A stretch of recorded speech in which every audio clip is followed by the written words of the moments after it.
Nearly 2 months after her trial began, the case of Casey Anthony is set to be in the hands of the jury tomorrow.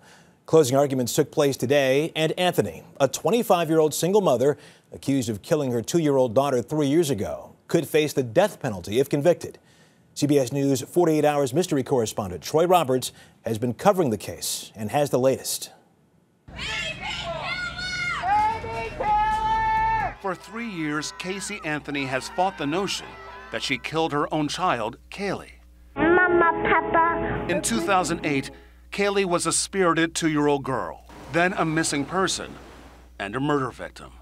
Casey was her 22-year-old single mom who raised Kaylee with her grandparents, Cindy and George, all living together under one roof. But in June 2008, Casey abruptly left home with Kaylee.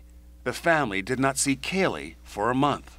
I found out my granddaughter has been taken. In July, the police got a frantic 911 call from Casey's mother, Cindy. Casey's car had turned up in a tow pound. I found my daughter's car today, and it smells like there's been a dead body in the damn car. Casey claimed Kaylee was kidnapped by a nanny, it would turn out, who did not exist. For 5 months, volunteers searched for the toddler.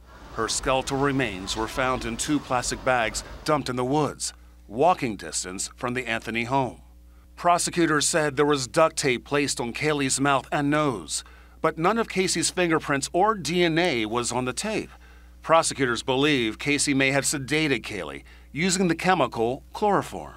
Chloroform was a term investigators discovered in the search engine of the Anthony home computer, along with neck-breaking, household weapons, and shovel. She had to choose between sacrificing 2 things. The first was her dreams and the life she wanted. And the second was her child. The choice she made was her child. Witnesses said the trunk of Casey's abandoned car smelled like a decomposed human body. Air samples found chloroform, also a sign of decomposition. Defense attorneys blamed the smell on rotting pizza and garbage and pointed out there were no eyewitnesses. They couldn't find a single link from Casey to Kaylee's death. Not a single link. This is about winning and nothing else. Winning a high-profile case. The coroner never determined Kaylee's cause of death, but ruled it a homicide, telling the jury the duct tape and body disposal were key.